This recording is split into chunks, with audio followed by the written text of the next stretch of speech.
ગાંધીનગરમાં ગુજકો માસોલની 65મી વાર્ષિક સાધારણ સભા યોજાઈ હતી। સંસ્થાએ ખેડૂતોને 20% ડિવિડન્ડ આપવાનો મોટો નિર્ણય કર્યો છે અને નિવૃત્તિ વયમર્યાદા 58થી વધારી 60 વર્ષ કરાઈ છે।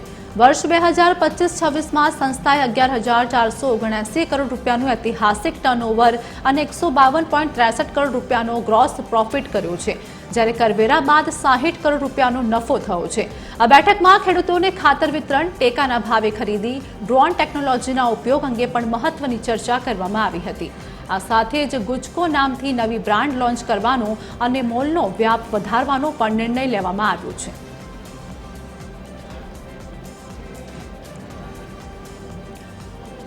સંવાદદાતા આયુષી યાજ્ઞિક અમારી સાથે જોડાઈ ગયા છે। ખેડૂતોને 20% ડિવિડન્ડ આપવાનો નિર્ણય કરવામાં આવ્યો છે। આયુષી, શું વધુ અપડેટ? બિલકુલ આરતી, જે રીતે આજે ગુજકો માસોલની જે વાર્ષિક સાધારણ સભાનું જે આયોજન કરવામાં આવ્યું, 65મી વાર્ષિક સાધારણ સભાની અંદર ખેડૂતો અને ખાસ કરીને અલગ અલગ બાબતોને લઈને મહત્વની જે નિર્ણય છે તે લેવામાં આવ્યો છે। આ જે કાર્યક્રમની અંદર ગુજકો માસોલના અને ઇફકોના જે chairman Dilip Sangani, vice chairman Bipin Patel, કૃષિ મંત્રી જીતુ વાઘાણી ઉપસ્થિત રહ્યા છે। જયેશ રાદડિયાએ વાર્ષિક સભાની અંદર ઉપસ્થિત રહ્યા છે અને સૌથી મહત્વની બાબત એ છે કે જે ડિવિડન્ડ છે ગુજકો માસોલનું ચાલુ વર્ષનું ખેડૂતોને 20% ડિવિડન્ડ આપવાનો નિર્ણય કરવામાં આવ્યો છે।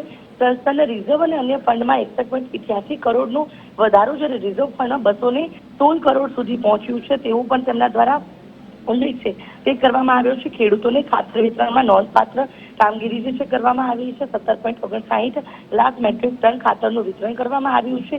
ડ્રોન ટેકનોલોજીનો ઉપયોગ વધારવા માટે પણ અભિયાન શરૂ કરવામાં આવશે। 15,000થી વધુ એકર જમીનમાં જે ડ્રોન દ્વારા છંટકાવ કરવામાં આવ્યો છે। કર્મચારીઓના હિતમાં મહત્વનો નિર્ણય પણ લેવામાં આવ્યો છે કે નિવૃત્તિની વય મર્યાદા 58થી વધારીને 60 વર્ષ કરવામાં આવી છે। ગુજકો નામની એક નવી બ્રાન્ડને પણ લોન્ચ કરવામાં આવશે। ખેડૂતોના ઉત્પાદનોને દેશ વિદેશના બજારોમાં પહોંચવા માટે તૈયારી છે તે દર્શાવવામાં આવી છે।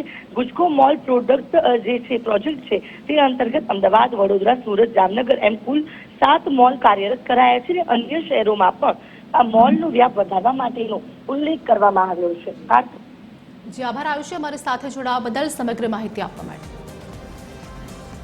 તો ગાંધીનગરમાં ગુજકો માસોલની એજીએમ સભામાં ખેડૂતો માટે સૌથી મહત્વપૂર્ણ અને મોટો નિર્ણય કરવામાં આવ્યો છે। 20% ડિવિડન્ડ હવે ખેડૂતોને આપવામાં આવશે, જેમાં 58થી વધારી 60 વર્ષ કરવાનું આ નિર્ણય નિવૃત્તિ વય મર્યાદા માટે કરવામાં આવ્યું છે, જેમાં હવે ખેડૂતોને ખૂબ જ મોટો ફાયદો થશે।